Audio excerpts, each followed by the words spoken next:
ಇಲ್ಲವಾಗುತ್ತಲೇ ಎಲ್ಲವಾಗುವ ಅಧ್ಯಾಯ 37. ಅಕ್ಷಯ್ಗೆ ರಾತ್ರಿಯೆಲ್ಲ ಸರಿಯಾಗಿ ನಿದ್ದೆ ಬರಲಿಲ್ಲ. ಬೆಳಗಿನ ಜಾವ ಅನ್ನುವಾಗ ಸ್ವಲ್ಪ ನಿದ್ದೆ ಹತ್ತಿತ್ತು. ಆದರೆ ಪುನಃ 6:30ಗೆ ಎಚ್ಚರವಾಯಿತು. ಏನೂ ಮಾಡಲು ತೋಚಲಿಲ್ಲ. ಎದ್ದು ಸ್ನಾನ ಮುಗಿಸಿ ಕುಳಿತ.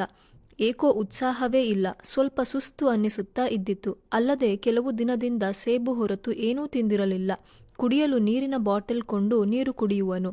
ಒಂದು ಬಾಟಲ್ ನೀರಿನ ಬೆಲೆ 20 ರೂಪಾಯಿ ಅನ್ನುವಾಗ ಅವನಿಗೆ ನಾನು ಎಂತಹ ಕಾಲದಲ್ಲಿ ಹಿಂದೆ ಬಂದೆ ಅನ್ನಿಸುತ್ತದೆ. ಈಗ ಅಪ್ಪ ಅಮ್ಮ ಯಾರೂ ಇಲ್ಲ ಅನ್ನುವಾಗ ಅವನಿಗೆ ಹೊರಗಡೆ ಬಂದ ಉದ್ದೇಶ ವ್ಯರ್ಥ ಆಯಿತು ಅನ್ನಿಸಿತು. ಇನ್ನು ಇಲ್ಲಿ ಇದ್ದು ಯಾರನ್ನು ನೋಡುವ ಅವಶ್ಯಕತೆ ಇದೆ ಅನ್ನಿಸಲಿಲ್ಲ. ಮತ್ತೆ ಏನು ಮಾಡುವುದು ಎನ್ನುವಾಗ ಮನು ನೆನಪಿಗೆ ಬಂದ. ಹೌದು, ಅವನನ್ನು ಏಕೆ ಹೋಗಿ ಒಮ್ಮೆ ಭೇಟಿಯಾಗಬಾರದು ಎಂದುಕೊಂಡು ಸಿದ್ಧನಾಗಿ ಹೊರಟ. ಹೋಟೆಲ್ನಿಂದ ಹೊರಬರುವಾಗ ರಿಸೆಪ್ಷನ್ನಲ್ಲಿದ್ದವನು ಇವನ ಮುಖ ನೋಡುತ್ತಾ ಇದ್ದ. ಅಕ್ಷಯ್ ಜಯನಗರದಲ್ಲಿದ್ದ ತನ್ನ ಆಫೀಸು ಹುಡುಕಿ ಹೊರಟ. ರೆಕಾನ್ ಫಾರ್ಮ್ ಔಷಧ ಕಂಪನಿ, ಜಯನಗರ 4ನೇ ಬ್ಲಾಕ್ ಹತ್ತಿರದ ಜೈನ್ ಮಂದಿರದ ಹತ್ತಿರ ಇದ್ದ ಆಫೀಸ್. ಈಗ ಅಲ್ಲಿ ಇರಲಿಲ್ಲ. ಮೊದಲಿದ್ದ ಕಟ್ಟಡ ಬೀಳಿಸಿ ಅಲ್ಲಿ ಕಾಂಪ್ಲೆಕ್ಸ್ ಕಟ್ಟಲಾಗಿತ್ತು. ಅಕ್ಷಯ್ಗೆ ಆಶ್ಚರ್ಯ ಏನಾಗಲಿಲ್ಲ. ಈಗ ಅವನು ಆಶ್ಚರ್ಯ ಪಡುವುದೂ ನಿಲ್ಲಿಸಿದ್ದ. ಸುತ್ತಲೂ ನೋಡಿದ. ಎದುರಿಗೆ SLN ಸ್ಟೇಷನರಿ ಹಳೆಯ ಬೋರ್ಡ್ ಕಾಣಿಸಿತು. ತಾನು ಇಲ್ಲಿ ಕೆಲಸ ಮಾಡುವಾಗ ಲಂಚ್ ಅವರ್ ಅಥವಾ ಪುರುಸೊತ್ತು ಇರುವಾಗ ಬಂದು ಹರಟೆ ಹೊಡೆಯುವ ಕೆಲಸ ಮಾಡುತ್ತಾ ಇದ್ದದ್ದು ನೆನಪಾಯಿತು. ಅಲ್ಲಿ ಸಹ ನಿರೀಕ್ಷೆಯಂತೆ ಯುವಕನೊಬ್ಬ ಕುಳಿತಿದ್ದ. ಅಕ್ಷಯ್ ವಿಚಾರಿಸಿದ, ಇಲ್ಲಿ ನಾಗಭೂಷಣ ಎನ್ನುವರು ಇರುತ್ತಾ ಇದ್ರು, ಈಗ ಅವರು ಬರಲ್ಲವಾ? ಯುವಕ ಅಕ್ಷಯ್ನ ಮುಖ ನೋಡಿದ. ಈಗ ಅವರು ದಿನಾ ಬರೋಲ್ಲ. ಹೇಳಿ, ಏನು ಬೇಕಿತ್ತು? ಅಕ್ಷಯ್ ಹೇಳಿದ. ಇಲ್ಲ, ವ್ಯಾಪಾರಕ್ಕೆ ಅಲ್ಲ, ಅವರು ಪರಿಚಯ, ಮಾತನಾಡಿಸಬೇಕಿತ್ತು. ಯುವಕ ಹೇಳಿದ. ಇವತ್ತು ಅವರು ಬರುವುದು ಅನುಮಾನ. ಬೇಕಿದ್ದರೆ ನಾಳೆ ಬನ್ನಿ, ಮಾತನಾಡಬಹುದು. ಅವರಿಗೆ ಹೇಳುವ ವಿಷಯ ಏನಾದರೂ ಇದ್ದರೆ ಹೇಳಿ, ನಾ ತಿಳಿಸುವೆ. ಅಕ್ಷಯ್ ಹೇಳಿದ. ಇಲ್ಲ, ಇಲ್ಲಿ ಎದುರಿಗೆ ರೆಕಾನ್ ಫಾರ್ಮ್ ಅಂತ ಕಂಪನಿ ಇತ್ತು. ಅಲ್ಲಿ ಮನು ಅಂತ ಒಬ್ಬರು ಇದ್ದರು. ಈಗ ಅವರು ಎಲ್ಲಿ ಸಿಗುವರು ತಿಳಿಯಬೇಕಿತ್ತು. ಯುವಕ ಹೇಳಿದ. ಮನುರಾಜ್ ಅಂಕಲ್ಲಾ? ನಮ್ಮ ತಂದೆಗೆ ಸ್ನೇಹಿತರು. ಈಗ ಅವರು ರೆಕಾನ್ನಲ್ಲಿ ಇಲ್ಲ. ಅಷ್ಟಕ್ಕೂ ರೆಕಾನ್ ಕಂಪನಿಯೇ ಈಗ ಇಲ್ಲ, ಮುಚ್ಚಿ ಯಾವುದೋ ಕಾಲ ಆಯಿತು.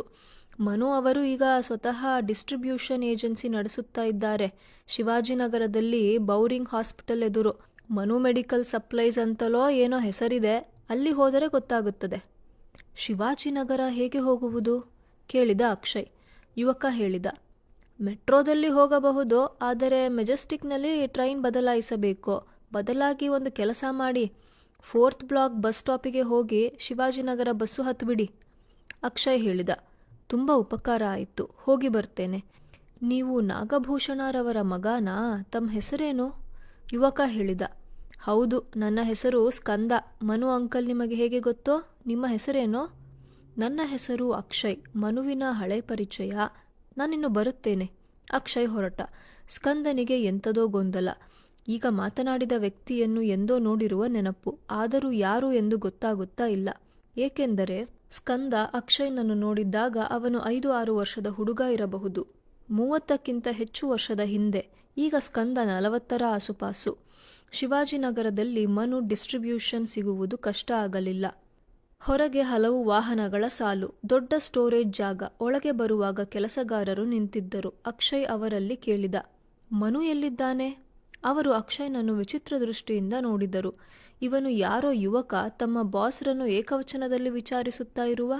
ಅವರ ವಯಸ್ಸಿಗಾದರೂ ಬೆಲೆ ಬೇಡವೇ? ಕೇಳಿದರು. ಯಾರು ಬೇಕು ನಿನಗೆ? ನಮ್ಮ ಬಾಸಾ?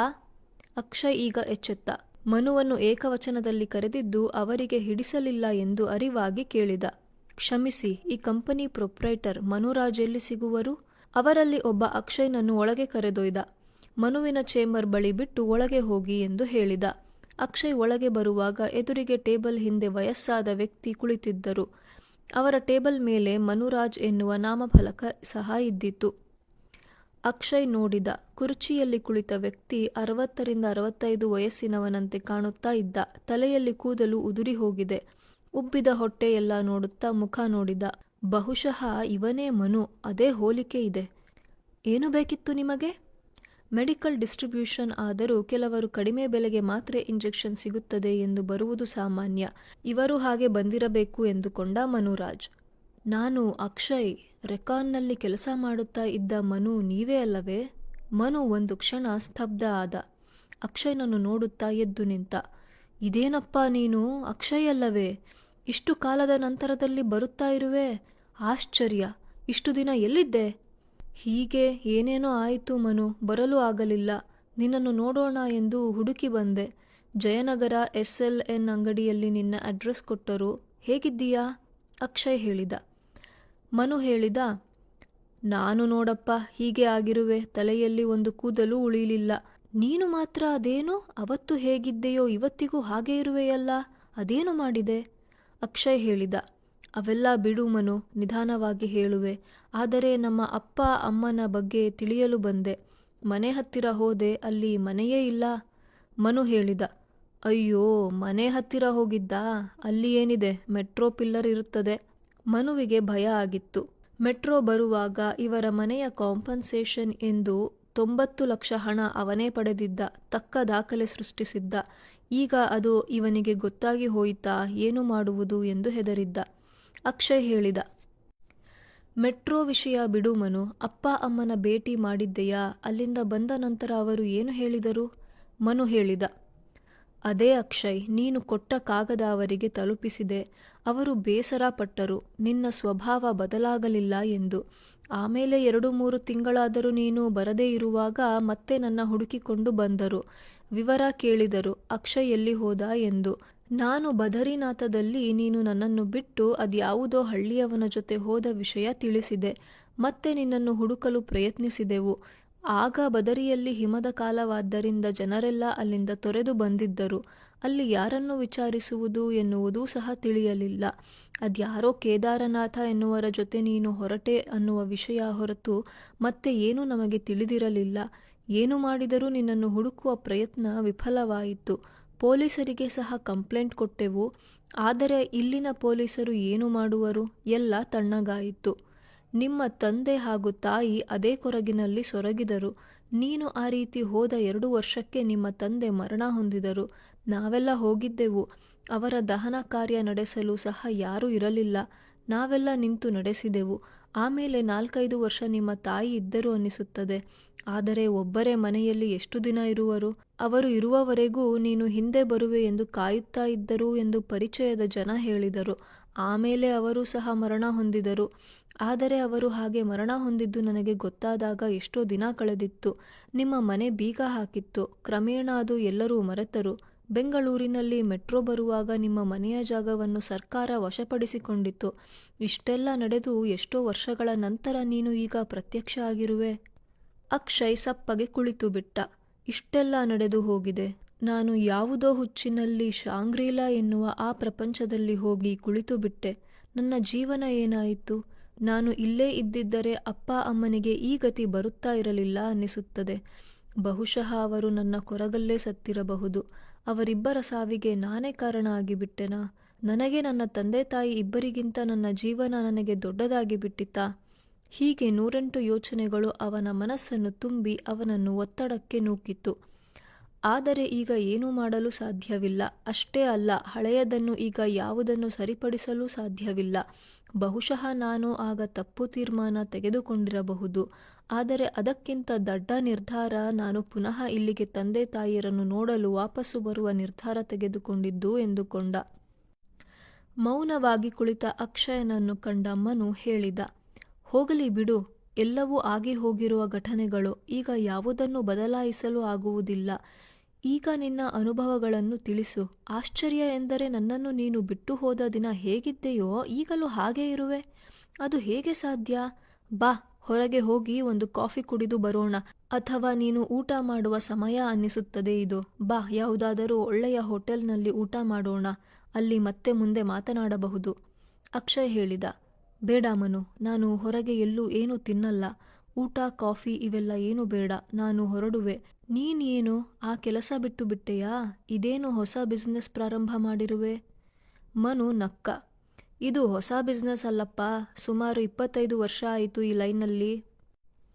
ನಾವಿಬ್ಬರು ಕೆಲಸ ಮಾಡುತ್ತಾ ಇದ್ದ ಕಂಪನಿಯನ್ನು ನಾನೇನು ಬಿಡಲಿಲ್ಲ. ಆ ಕಂಪನಿಯೇ ಮುಚ್ಚಿ ಹೋಯಿತು. ಮತ್ತೆ ಯಾವುದೋ ಕಂಪನಿ ಜೊತೆ ಮರ್ಜ್ ಆಯಿತು. ನನ್ನನ್ನು ಮನೆಗೆ ಕಳಿಸಿದರು.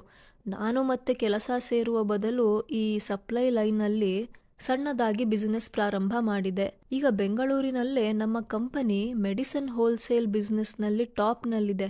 ನೀನು ಬೇಕಿದ್ದರೆ ನನ್ನ ಜೊತೆ ಸೇರಿಬಿಡು. ಅಕ್ಷಯ್ ಹೇಳಿದ. ನನಗೆ ಈಗ ಏನೂ ತೋಚುತ್ತಾ ಇಲ್ಲ ಮನು. ನಾಳೆ ಸಿಗುತ್ತೇನೆ, ಈಗ ಹೊರಡುವೆ. ಮನು ಹೇಳಿದ. ಹಾಗಿದ್ದರೆ ಒಂದು ಕೆಲಸ ಮಾಡು. ನಾಳೆ ಇಲ್ಲಿ ಬರುವ ಬದಲು ಸೀದಾ ನಮ್ಮ ಮನೆಗೆ ಬಂದು ಬಿಡು. ಅಲ್ಲಿ ಬೇಕಾದರೆ ಊಟ ಎಲ್ಲ ಮಾಡಿ ರಿಲ್ಯಾಕ್ಸ್ ಮಾಡುವೆಯಂತೆ. ನಮ್ಮ ಮನೆಯವರನ್ನು ಪರಿಚಯ ಮಾಡಿಕೊಂಡ ಹಾಗೆ ಆಗುತ್ತದೆ. ಆಗ ನಾವಿಬ್ಬರು ಟೂರ್ ಹೋಗಿದ್ದೇವಲ್ಲ, ಆ ಹಳೆಯ ಆಲ್ಬಮ್ ಈಗಲೂ ಇದೆ, ನೋಡುವೆಯಂತೆ. ಅಂದ ಹಾಗೆ ಎಲ್ಲಿ ಇಳಿದುಕೊಂಡಿದ್ದಿ? ಅಕ್ಷಯ್ ಹೇಳಿದ. ನಮ್ಮ ಮನೆಯ ಹತ್ತಿರವೇ ಒಂದು ಹೋಟೆಲ್ನಲ್ಲಿ ಇರುವೆ. ಮನು ಹೇಳಿದ. ಸರಿ, ಹಾಗಿದ್ದರೆ ನಾಳೆ ಬೇಗ ಬಂದು ಬಿಡು. ತಗೋ, ನಮ್ಮ ಮನೆಯ ಅಡ್ರೆಸ್ ಇಲ್ಲಿದೆ. ನಿನ್ನ ಹತ್ತಿರ ಮೊಬೈಲ್ ಇದೆಯಾ? ಬೇಕಿದ್ದರೆ ಲೊಕೇಶನ್ ಶೇರ್ ಮಾಡುವೆ. ಅಕ್ಷಯ್ಗೆ ಅರ್ಥವಾಗಲಿಲ್ಲ. ಲೊಕೇಶನ್ ಶೇರ್ ಅನ್ನುವುದೆಲ್ಲ ಅವನಿಗೆ ಹೊಸ ಪದಗಳು. ಅವೆಲ್ಲ ಬೇಡ, ಅಡ್ರೆಸ್ ಇದೆಯಲ್ಲ ಸಾಕು, ನಾಳೆ ಬರುವೆ. ಆದರೆ ಅಡುಗೆ ಅವೆಲ್ಲ ಏನೂ ಮಾಡಿಸಬೇಡ, ನಾನು ಹಣ್ಣು ಬಿಟ್ಟು ಮತ್ತೇನೂ ತಿನ್ನಲಾರೆ. ಮನುವಿಗೆ ಅರ್ಥವಾಗಲಿಲ್ಲ. ಸರಿಯಪ್ಪ, ಹಾಗೇ ಆಗಲಿ, ಹಣ್ಣು ಮಾತ್ರ ತಿನ್ನುವೆಯಂತೆ, ಬಾ ಎಂದ. ಮನುವಿಗೆ ಬೇರೆ ಉದ್ದೇಶ ಸಹ ಇದ್ದಿತು. ತನ್ನ ಹೆಂಡತಿಗೆ ಅಕ್ಷಯ್ನನ್ನು ತೋರಿಸಿ 30 ವರ್ಷದ ಹಿಂದಿನ ಕತೆ ವಿವರಿಸುವುದು, ಮತ್ತೊಂದು ಅವನು ಇನ್ನೂ ಯುವಕನಾಗಿರುವುದಕ್ಕೆ ಕಾರಣ ತಿಳಿದು ಯಾವುದೋ ಔಷಧ ಅಥವಾ ಮೂಲಿಕೆ ಮತ್ತೇನೋ ಅದನ್ನು ತಾನು ಪಡೆದುಕೊಳ್ಳುವುದು. ಅಕ್ಷಯ್ ಅಲ್ಲಿಂದ ಹೊರಡುವಾಗ ಅದೇನೋ ಸುಸ್ತು ಅವನಿಗೆ. ಆಫೀಸಿನಿಂದ ಹೊರಬರುವಾಗ ಅವನಿಗೆ ಅತೀವವಾದ ಸುಸ್ತು ಕಾಣಿಸಿತು. ಏಕೆ ಹೀಗೆ? ಇಲ್ಲಿನ ಹಣ್ಣು ನೀರು ಸರಿಯಾಗುತ್ತಾ ಇಲ್ಲವೇ? ಅವನಿಗೆ ಹೊಳೆಯಲಿಲ್ಲ. ಹೊರಗೆ ಬಂದವನಿಗೆ ಅದು ಏಕೋ ಬಸ್ಸು ಕಾದು ಹತ್ತಿ ಹೋಗುವುದು ಎಲ್ಲವೂ ಆಲಸ್ಯ ಅನ್ನಿಸಿತು. ಹತ್ತಿರವಿದ್ದ ಆಟೋದವನಿಗೆ ಕೇಳಿದ. ಬಸವನಗುಡಿ ಹತ್ತಿರ ಬರುವಿರಾ? Hotel south Minerva lodge, Basavanagudi ಹತ್ತಿರ. ಆಟೋದವನು ಮೀಟರ್ ಆನ್ ಮಾಡಿದ. ಅಕ್ಷಯ್ ಹತ್ತಿ ಕುಳಿತ. ಸುಮ್ಮನೆ ಕಣ್ಣು ಮುಚ್ಚಿ ಕುಳಿತಿದ್ದ. ಸಾರ್, ಹೋಟೆಲ್ ಬಂದಿತು, ಇಳಿಯಿರಿ. ಅಕ್ಷಯ್ ಕೆಳಗೆ ಇಳಿದ. Auto charge 210. ಅಕ್ಷಯ್ ಮಾತನಾಡದೆ ಆಶ್ಚರ್ಯಪಡದೆ ಕೊಟ್ಟ. ಸೀದಾ ಮೆಟ್ಟಿಲು ಹತ್ತಿ ಹೋಟೆಲ್ ಒಳಗೆ ಹೋದವನು ರೂಮಿನ ಒಳಗೆ ಹೋಗಿ ಬಾಗಿಲು ಮುಚ್ಚಿ ಮಲಗಿಬಿಟ್ಟ. ಅದೇನೋ ಅವನಿಗೆ ಮಲಗಬೇಕು ಅನ್ನಿಸುತ್ತಾ ಇದ್ದಿತು. ಇಲ್ಲವಾಗುತ್ತಲೇ ಎಲ್ಲವಾಗುವ. ಅಧ್ಯಾಯ 38. ಬೆಳಗ್ಗೆ ಏಳುವಾಗಲೇ ಅಕ್ಷಯ್ಗೆ ಏನೋ ಇರುಸು ಮುರುಸು. ಎದ್ದು ಸ್ನಾನ ಮಾಡೋಣ ಅಂದುಕೊಂಡವನು 10 ನಿಮಿಷಗಳ ಕಾಲ ಹಾಗೇ ಕುಳಿತು ನಂತರದಲ್ಲಿ ಹೋಗೋಣ ಎಂದುಕೊಂಡ. ರೂಮನ್ನು ಸ್ವಚ್ಛಗೊಳಿಸಲು ಹುಡುಗ ಒಳಬಂದವನು ಇವನ ಮುಖವನ್ನೇ ನೋಡುತ್ತಾ ಇದ್ದ. ಸಾರ್, ನೀವು ದಿನಕ್ಕೊಂದು ಥರ ಮೇಕಪ್ ಚೆನ್ನಾಗಿ ಮಾಡ್ತೀರಿ, ಗುರುತೇ ಸಿಗುವುದಿಲ್ಲ ಎಂದ. ಅಕ್ಷಯ್ ಕೇಳಿದ. ಏನು ಹಾಗಂದರೆ? ಅಂತಹುದೇನು? ಹುಡುಗ ಹೇಳಿದ. ನಿನ್ನೆ ಚಿಕ್ಕವರಂತೆ ಕಾಣುತ್ತಾ ಇದ್ದೀರಿ, ಇವತ್ತು ಥೇಟ್ 60-70 ವರ್ಷದ ಅಜ್ಜನ ಥರ ಮೇಕಪ್ಪು. ನೀವು CIDನಾ ಸಾರ್? ಅಕ್ಷಯ್ಗೆ ಗೊಂದಲ. ಅವೆಲ್ಲ ಏನಿಲ್ಲ, ನಿನ್ನ ಕೆಲಸ ಮುಗಿಸಿ ಹೋಗು. ಹುಡುಗ ಹೇಳಿದ. ಸರಿ ಸಾರ್, ಕೆಲವರು ಹೇಳುವರು ಸಿನಿಮಾ ಆಕ್ಟರ್ ರಜನಿಕಾಂತ್ ಸಹ ಅಷ್ಟೇ ಅಂತೆ. ಬೆಂಗಳೂರು ಹೋಟೆಲ್ನಲ್ಲಿ ರೂಮು ಮಾಡಿ ಹೀಗೆ ಮೇಕಪ್ ಮಾಡಿ ಹೊರಗೆ ಓಡಾಡುವರಂತೆ. ನನ್ನ ಫ್ರೆಂಡು ಮಂಜಾ ಹೇಳ್ತಿದ್ದ. ಅಕ್ಷಯ್ಗೆ ಅರ್ಥ ಆಗಲಿಲ್ಲ. ಸರಿ, ನಿನ್ನ ಕೆಲಸ ಮುಗಿಸಿಕೊಂಡು ಹೋಗಪ್ಪ. ಹುಡುಗ ಹೋದ ಮೇಲೆ ಸ್ನಾನಕ್ಕೆ ಹೋದ. ಅಲ್ಲಿ ದೊಡ್ಡ ಗಾತ್ರದ ಕನ್ನಡಿ ಅಳವಡಿಸಿದ್ದರು. ಅದರ ಎದುರು ನಿಂತವನು ಬೆಚ್ಚಿದ. ತನಗೆ ಏನಾಗಿದೆ? ಕನ್ನಡಿಯಲ್ಲಿ ಅವನ ಪ್ರತಿಬಿಂಬ ಕಾಣಿಸುತ್ತಾ ಇದ್ದಿತು. ಸುಮಾರು 60-70 ವಯಸ್ಕನ ಮುಖ. ಮುಖದ ಮೇಲೆ ಕುತ್ತಿಗೆಯ ಸುತ್ತ ಚರ್ಮವೆಲ್ಲ ಸುಕ್ಕುಗಟ್ಟಿದೆ. ಕಣ್ಣುಗಳ ಸುತ್ತ ಕಪ್ಪು ಕಲೆ. ಕೂದಲು ಅಲ್ಲಲ್ಲಿ ಬೆಳ್ಳಗಾಗಿ ಹೋಗಿದೆ. ಹಣೆಯ ಮೇಲಿನ ನೆರಿಗೆ. ಗಾಬರಿಯಿಂದ ಕೈಗಳನ್ನು ನೋಡಿಕೊಂಡ. ನಿಜ, ಕೈಗಳ ಹಿಂದಿನ ಭಾಗ ಎಲ್ಲ ನರಗಳು ಎದ್ದು ಕಾಣುತ್ತಿವೆ.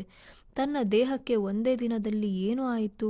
ಬಹುಶಃ ನಿನ್ನೆಯಿಂದ ಕಾಡುತ್ತಾ ಇರುವ ಸುಸ್ತು ಸಹ ಇದೇ ಕಾರಣಕ್ಕೆ ಆಗಿರಬಹುದು. ಸ್ನಾನ ಮುಗಿಸಿದ ಅಕ್ಷಯ್ ಹೊರಗೆ ಬಂದು ಕುಳಿತು ಯೋಚಿಸುತ್ತಾ ಇದ್ದ. ಇದು ಹೇಗಾಯಿತು? 30-35 ವರ್ಷಗಳ ತಡೆದಿದ್ದ ವಯಸ್ಸು ನನ್ನಲ್ಲಿ ಒಂದೇ ರಾತ್ರಿಯಲ್ಲಿ ಪ್ರಭಾವ ಬೀರಿದೆ. ಯಾವ ಕಾರಣ ಇರಬಹುದು? ಬಹುಶಃ ನಿನ್ನೆ ಬೆಳಗ್ಗೆಯಿಂದ ಕಾಡುತ್ತಾ ಇರುವ ಸುಸ್ತು ಸಹ ಇದೇ ಕಾರಣಕ್ಕೆ ಇರಬಹುದು. ಈಗ ಏನು ಮಾಡುವುದು? ಇನ್ನು ಬೆಂಗಳೂರಿನಲ್ಲಿ ಇದ್ದು ಮಾಡುವಂಥದ್ದು ಏನೂ ಇಲ್ಲ. ತಂದೆ ತಾಯಿರನ್ನು ನೋಡುವ ಆಸೆ ಸಹ ನಾಶವಾಯಿತು. ಇರುವ ಮನೆ ಸಹ ಗಾಳಿಯಲ್ಲಿ ಕರಗಿ ಹೋಗಿದೆ. ಹಳೆಯ ಸ್ನೇಹಿತರು ಯಾರು ಸಿಗುವುದು ದುರ್ಲಭ. ಸಿಕ್ಕರೂ ಅವರಾಗಲೇ ವಯಸ್ಸಾಗಿ ಸಾವಿನತ್ತ ನಡೆಯುತ್ತಾ ಇರುವರು. ಇಲ್ಲಿಂದ ಹೊರಟು ಬಿಡುವುದು ಒಳ್ಳೆಯದೇನೋ. ಆದರೆ ಎಲ್ಲಿಗೆ ಹೋಗುವುದು? ಮತ್ತೆಲ್ಲಿ ಹೋಗುವುದು? ನನಗೆ ಇರುವುದು ಒಂದೇ ಜಾಗ, ಅನಂತ್ ಕಣಿವೆ. ಆದರೆ ಅಲ್ಲಿಗೆ ಪುನಃ ಹೋಗುವುದು ನನಗೆ ಸಾಧ್ಯವೇ? ಮೊದಲ ಸಲ ಹೋಗುವಾಗ ಅಭಾ ಜೊತೆಗಿದ್ದ. ಅವನು ಯಾವ ಮಾರ್ಗದಲ್ಲಿ ಹೋದ, ಗುರಿ ಏನೋ ನನಗೇ ತಿಳಿದಿರಲಿಲ್ಲ. ಕುರುಡನಂತೆ ಅವನ ಹಿಂದೆ ಹೋದೆ. ಈಗ ಪುನಃ ಅದೇ ದಾರಿಯಲ್ಲಿ ಹೋಗಲು ತನಗೆ ಸಾಧ್ಯವೇ? ಅದೇ ಹೂವಿನ ಕಣಿವೆ ದಾಟುವಷ್ಟು ದೇಹ ಶಕ್ತಿ ನನಗೆ ಇದೆಯೇ? ಹಿಂದೆ ಬರುವಾಗ ಏತಿ ಬಲ್ಲಬ್ ಜೊತೆ ಹೊರಬಂದೆ. ಆ ಮಾರ್ಗ ಕ್ರಮಿಸಲು ಅಸಾಧ್ಯ. ಅದು ಬಲ್ಲಬ್ ಜೊತೆಗಿದ್ದರೆ ಮಾತ್ರ ಸಾಧ್ಯ. ಆದರೆ ಇಷ್ಟಾಗಿಯೂ ನಾನು ಈ ರೀತಿ ಹೋದರೆ ನನ್ನ ಶಕ್ತಿಯನ್ನೆಲ್ಲ ಕಳೆದುಕೊಂಡು ವೃದ್ಧನಂತೆ ಹೋದರೆ ನನ್ನನ್ನು ಪುನಃ ಅಲ್ಲಿ ಒಳಗೆ ಸೇರಿಸುವರೆ. ಅದೆಲ್ಲ ಮುಂದಿನದು. ಮೊದಲು ನಾನು ಬದರಿನಾಥ ಸೇರಬೇಕು. ಈ ದಿನವೇ ಇಲ್ಲಿಂದ ಹೊರಟು ಬಿಡಬೇಕು. ಮನು ನೆನಪಿಗೆ ಬಂದ. ನಿನ್ನೆ ಮನು ತನ್ನ ಮನೆಗೆ ಕರೆದಿದ್ದ. ಅವನ ಮನೆಗೆ ಬರುವುದಾಗಿ ಮಾತು ಕೊಟ್ಟಿದ್ದೆ. ಈಗ ಅಲ್ಲಿಗೆ ಹೋದರೆ ಸರಿ ಹೋಗುವುದಿಲ್ಲ. ನಿನ್ನೆ ಅವನು ನನ್ನನ್ನು ನೋಡುವಾಗ ನಾನು ಹುಡುಗನಂತೆ ಕಾಣಿಸಿದವನು ಈ ದಿನ ನನ್ನ ಈ ರೂಪದಲ್ಲಿ ಅಲ್ಲಿ ಹೋದರೆ ಅವನಿಗೆ ಏನು ಕಾರಣ ಕೊಡುವುದು? ನಾನು ಯಾವುದೋ ಮಾಯಾಜಾಲದಿಂದ ನಿನ್ನೆ ಯುವಕನಾಗಿದ್ದು ಈ ದಿನ ಅಂತಹ ಮಾಯಾಜಾಲ ಕರಗಿ ಹೋಯಿತೆಂದು ಅವನು ಭಾವಿಸುವನು. ಅಷ್ಟಕ್ಕೂ ಅಲ್ಲಿ ಹೋದರೂ ಸಹ ನನ್ನ ಇಷ್ಟು ವರ್ಷಗಳ ಸಾಧನೆ ಬಗ್ಗೆ ಅವನಲ್ಲಿ ನಾನು ಏನನ್ನು ಹೇಳಿಕೊಳ್ಳುವಂತೆಯೂ ಇಲ್ಲ. ಪುನಃ ಅವನನ್ನು ಭೇಟಿ ಮಾಡುವುದರಲ್ಲಿ ಯಾವ ಅರ್ಥವೂ ಇಲ್ಲ.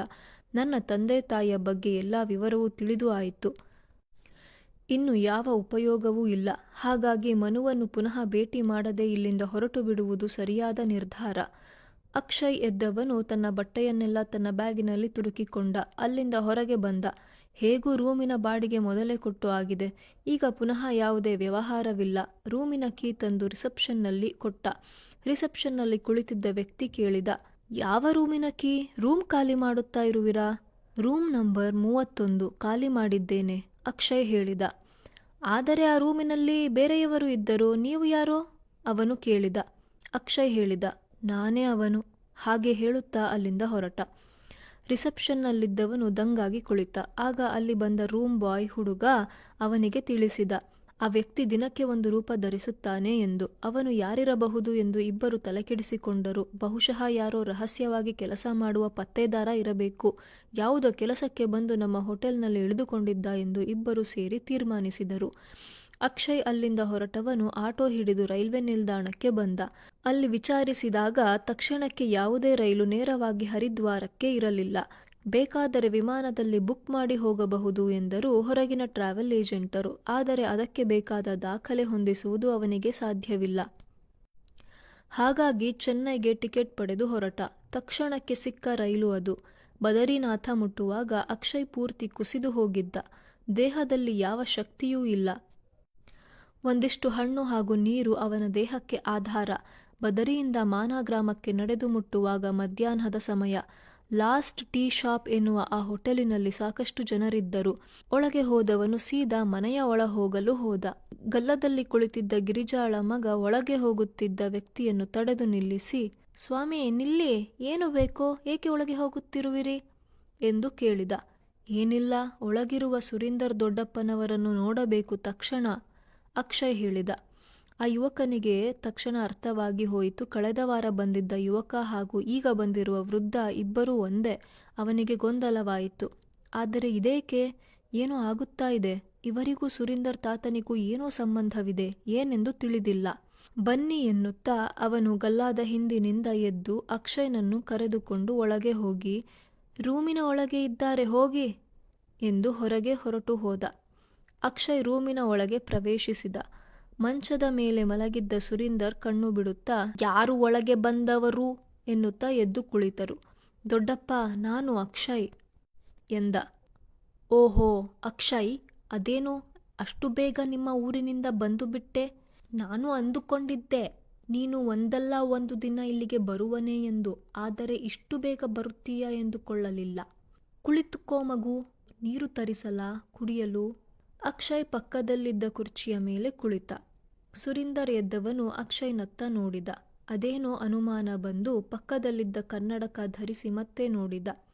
ಇದೇನು ಮಗು, ಹೀಗೆ ಆಗಿ ಹೋಗಿದ್ದೀಯಾ? ಇಲ್ಲಿಂದ ಹೋಗುವಾಗ ಆಗಿನ್ನು ಚಿಗುರಿದ ಚಿಗುರಿನಂತೆ ಹೋದವನು ಹಿಂದೆ ಬರುವಾಗ ಹಳೆಯ ಮರದ ಥರ ಕಾಣುತ್ತಾ ಇರುವೆ. ಏನಾಯಿತು ಮಗು? ಅಕ್ಷಯ್ ಹೇಳಿದ. ಗೊತ್ತಿಲ್ಲ ದೊಡ್ಡಪ್ಪ. ಊರಿಗೆ ಹೋದೆ. ಅಲ್ಲಿ ಅಪ್ಪ ಅಮ್ಮ ಆಗಲಿ ಯಾರೂ ಇರಲಿಲ್ಲ. ಸತ್ತು ಹೋಗಿದ್ದರು. ನಮ್ಮ ಮನೆ ಸಹ ಇಲ್ಲ. ಸರ್ಕಾರ ವಶಪಡಿಸಿಕೊಂಡು ಅಲ್ಲಿ ರೈಲು ನಿಲ್ದಾಣ ಮಾಡಿದ್ದಾರೆ. ಈಗ ಅಲ್ಲಿ ನಾನು ಹೋಗಿ ಮಾಡುವುದು ಏನೂ ಇರಲಿಲ್ಲ. ನಾನು ಕಣಿವೆಯಿಂದ ಹೊರಗಡೆ ಬಂದಿದ್ದು ತಪ್ಪಾಯಿತು ಅನ್ನಿಸುತ್ತಿದೆ, ಸುರೀಂದರ್ ಹೇಳಿದ. ಅದು ಮೊದಲೇ ಗೊತ್ತಿತ್ತು ಹೀಗೆ ಆಗಬಹುದು ಎಂದು. ಕಾಲದಲ್ಲಿ ವ್ಯತ್ಯಾಸವಾಗಿ ನೀನು ಹಳೆಯ ಪ್ರಪಂಚಕ್ಕೆ ಪ್ರವೇಶಿಸಿದರೆ ಅದೇ ಕಥೆಯೇ. ಆದರೆ ಮನುಷ್ಯನ ಮನಸ್ಸಿನ ಪರಿ ಅಂಥದ್ದೇ ನೋಡು. ನಾವು ಯಾವುದನ್ನು ಇಲ್ಲ ಅಂದುಕೊಳ್ಳುವೆವೋ ಆಗ ಅದೇ ನಮಗೆ ಬೇಕು ಅನ್ನಿಸುತ್ತದೆ. ನಮ್ಮ ಹತ್ತಿರ ಇರುವಾಗ ಅದಕ್ಕೆ ನಾವು ಬೆಲೆ ಕೊಡಲ್ಲ. ಆದರೆ ದೂರವಾಗುವಾಗ ಅದೇ ನಮಗೆ ಎಲ್ಲವೂ ಆಗುತ್ತದೆ. ಇಲ್ಲವಾಗುತ್ತಲೇ ಎಲ್ಲವಾಗುತ್ತದೆ, ಕಾಡುತ್ತದೆ. ಆದರೆ ನಿನ್ನ ಅವಸ್ಥೆ ಏನಾಯಿತು? ಏಕೆ ಹೀಗಾಯಿತು? ಅಕ್ಷಯ್ ಹೇಳಿದ, ಗೊತ್ತಿಲ್ಲ ದೊಡ್ಡಪ್ಪ. ಬೆಂಗಳೂರು ತಲುಪುವವರೆಗೂ ಸರಿಯಾಗಿಯೇ ಇದ್ದೆ. ಅಲ್ಲಿ ಸ್ವಲ್ಪ ಸುಸ್ತು ಪ್ರಾರಂಭ ಆಯಿತು. ಅದೇನೋ ನನ್ನ ಹಳೆಯ ಪ್ರಪಂಚದಲ್ಲಿ ಓಡಾಡುತ್ತಾ ಇರುವಂತೆ ಒಂದು ರಾತ್ರಿಯಲ್ಲಿ ನನ್ನ ರೂಪವೇ ಬದಲಾಯಿತು. ಅಲ್ಲಿಂದ ಬೇಗ ಹೊರಟೆ. ರೈಲಿನಲ್ಲಿ ಇಲ್ಲಿ ತಲುಪುವಾಗ ಪೂರ್ತಿ ವೃದ್ಧಾಪ್ಯ ಆವರಿಸಿದೆ. ಆದರೆ ಅದು ಏಕೆ ಹೀಗೆ ಆಯಿತು ಎಂದು ನನಗೆ ತಿಳಿಯಲಿಲ್ಲ. ಸುರೀಂದರ್ ಹೇಳಿದ, ಮಗು, ಅದು ಪ್ರಕೃತಿಯ ಕೆಲಸ. ನಾವು ಏನು ಹೇಳುವುದು? ನೀನು ಇಲ್ಲಿಗೆ ಬರುವಾಗಲೇ ಹೇಳಿದೆ, ನೀನು ಬಂದಿರುವುದು ಸರಿಯಲ್ಲ, ಈಗಲೇ ಹಿಂದೆ ಹೋಗಿಬಿಡು ಎಂದು. ಆದರೆ ನನ್ನ ಮಾತಿಗೆ ನೀನು ಕಿವಿ ಕೊಡಲಿಲ್ಲ. ಈಗ ಏನು ಮಾಡಲಾಗದು? ಕಾಲದಲ್ಲಿ ಹೇಗೆ ಹಿಂದೆ ಹೆಜ್ಜೆ ಇಡಲಾಗದೋ ಹಾಗೆ ಆಗಿ ಹೋಗಿರುವುದನ್ನು ಮತ್ತೆ ಸರಿಪಡಿಸಲು ಸಾಧ್ಯವಿಲ್ಲ. ಅಕ್ಷಯ್ ಹೇಳಿದ, ನಿಜ ದೊಡ್ಡಪ್ಪ. ಅಲ್ಲಿ ಸಹ ಹೇಳಿದ್ದರು, ಒಮ್ಮೆ ಒಳಬಂದ ಮೇಲೆ ಹೊರಗಿನ ಪ್ರಪಂಚಕ್ಕೆ ಹೋಗಬೇಡ, ಪರಿಣಾಮ ಏನಾಗಬಹುದು ನಾವು ಸಹ ಹೇಳಲಾಗದು ಎಂದು. ಆದರೆ ನಾನು ಅವರ ಮಾತಿಗೆ ಕಿವಿ ಕೊಡಲಿಲ್ಲ. ಹಠ ಹಿಡಿದವನಂತೆ ಹಿಂದೆ ಬಂದು ಬಿಟ್ಟೆ. ಈಗ ಏನು ಮಾಡುವುದು ತೋಚುತ್ತಾ ಇಲ್ಲ. ನಾನು ಈಗ ಏನು ಮಾಡಲಿ ದೊಡ್ಡಪ್ಪ? ಸುರೀಂದರ್ ಸ್ವಲ್ಪ ಕಾಲ ಚಿಂತಿಸಿ ಹೇಳಿದ, ಹಿಂದೆ ಹೋಗಿಬಿಡು ಮಗು. ಮತ್ತೆ ನೀನು ಇದ್ದ ಅದೇ ಜಾಗಕ್ಕೆ ಹೊರಟು ಬಿಡು. ಅದು ಬಿಟ್ಟು ನಿನಗೆ ಬೇರೆ ಯಾವ ದಾರಿಯೂ ಉಳಿದಿಲ್ಲ. ಅಕ್ಷಯ್ ಹೇಳಿದ, ಹೌದು ದೊಡ್ಡಪ್ಪ, ನನಗೆ ಉಳಿದಿರುವುದು ಅದೊಂದೇ ದಾರಿ. ನನಗೂ ಅದೇ ತೋಚಿದ್ದು. ಮತ್ತೆ ಆ ಜಾಗವನ್ನು ಹುಡುಕಲು ಸೇರಲು ನನಗೆ ಆಗುತ್ತದೆಯೋ ಇಲ್ಲವೋ ನನಗೆ ಗೊತ್ತಿಲ್ಲ. ಆದರೆ ನೀನು ಹೇಳಿದಂತೆ ಮತ್ತೆ ಅದೇ ಜಾಗ ಹುಡುಕಿ ಹೋಗುವೆ. ನಾನು ಪುನಃ ಗುರಿ ಸೇರಲು ಸಫಲನಾಗಲಿ ವಿಫಲನಾಗಲಿ ನಾನಂತೂ ಈ ಪ್ರಪಂಚಕ್ಕೆ ಮತ್ತೆ ಕಾಲಿಡುವಂತೆ ಇಲ್ಲ. ಯಾವಾಗ ಹೊರಡಲಿ ದೊಡ್ಡಪ್ಪ? ಸುರೀಂದರ್ ದೊಡ್ಡಪ್ಪ ಹೇಳಿದ ನಿರ್ಧಾರದ ಧ್ವನಿಯಲ್ಲಿ. ಆದಷ್ಟು ಬೇಗ ಮಗು, ಸಾಧ್ಯವಾದರೆ ಇವತ್ತೇ, ಈಗಲೇ.